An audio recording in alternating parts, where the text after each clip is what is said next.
täna on siin toimumas? Toimumas on selline üritus nagu Glammilaat, mida korraldame teist korda. Ja esimest korda oli tunduvalt väiksem meil see laat, et täna, nagu näete, läheb päris hästi. Rahvast on palju ja ma ei tea, inimesed tulevad siia, müüvad oma kasutatud riideid. On ka uusi riideid, on ehteid, juuksehooldusvahendeid, käsitööd, nahahooldusvahendeid. Ma arvan, et mida üks naise hing ihaldab, siit saab. Kas meestele siis ei olegi midagi? Ei ole näinud veel. Raske küsimus. Olete mehi väga palju siin näinud, mina mitte. Palju teil osavõtjaid on? Ligi 40.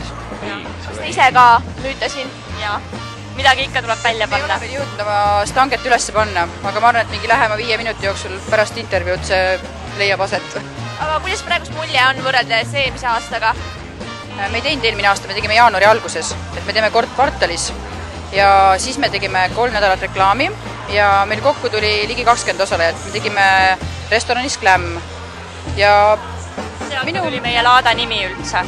et minu meelest läks päris hästi korda, et oli vähem ostjaid, oli vähem külastajaid, aga siuke natuke intiimsem, väiksem, siuke natuke teistsugune, aga täna on nagu suurem. Millal siis täpsemalt järgmine Glam-laat on tulemas? Oleme plaaninud 10. juuliks. Jah, umbes juuni lõpp, juuli algus. Kuigi võiks teha nagu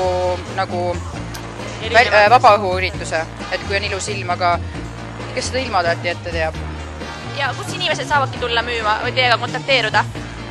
No, kõige parem on meil koduleht on valmimas www.glammilaat.ee. Sealt leiab informatsiooni meie kohta ja jälgida kindlasti igasuguseid kuulutusi nii paberkandjal kui buduaari keskkonnas, kus siis on, ütleme nii... Facebookis on meil Glammilaada fännilehekülg Orkutis. Et tegelikult kui lüüa Google'isse või netti meie laada nimi sisse, siis juba peaks tulema küll palju informatsiooni. Sul on väga lahe kaelakrae, ütle, kas see on su enda tehtud? Jaa, muidugi. Ning mida sa pakud siin ostjatele, kas need on üldse, ongi sinu tehtud või? Osalt on minu tehtud, osalt on natukene tuunitud asju ja osalt on siis nagu taaskasutus, nagu täna välja oli reklaamitud. Et siiapoole nüüd vaadata, siis seal on kõik need, nagu mul see kaelas, nagu mul käes on ja need on kõik enda tehtud. Aga räägi, kuidas sulle meeldib, kuidas mulje on? Lahe, palju rahvast, palju ostjaid. On kuidagi teistsugusem tunne ka oma toodet müüa kui mingid muud? Ikka on, oma ikka võtad hingega, muidugi. Kahju ei ole ära anda? On, väga kahju on. Iga kord, kui ma midagi müün, siis ma kogu mõtlen, kas ma ikka tahan ära anda, aga ma tean, et ma oskan uuesti teha samasuguse, kui ma tahan. Mida teie siis olete leidnud juba Glammilaadal? Nii kui ma ju hästi asja saabusin 20 minutit tagasi võib-olla, aga juba olen jõudnud soetada endale ühe pihavöö ja käin uudiste ringi, mis... Nii et tuleb lisa? Ma usun küll. Juba päris palju asju on silma jäänud. Olete varem ka käinud Glammilaadal? Glammilaadal on esmakordselt, aga samalaadsetel üritustel küll. Mida sina siis pakud Glammilaada külastajatele? Mina pakun riided, mis mulle endale enam selga ei lähe ja mis on küllaltki uued ja ma pole ise neid kannud ja uued on peale tulnud ja mõtlesin, et võiks ära müüa. Kas sa käid tihti muidu sellistel laatadel? Jah, et suhteliselt küll, et mul ei ole näiteks nagu kasutatud riiete vastu mitte midagi, et taaskasutus on minu arvates väga hea.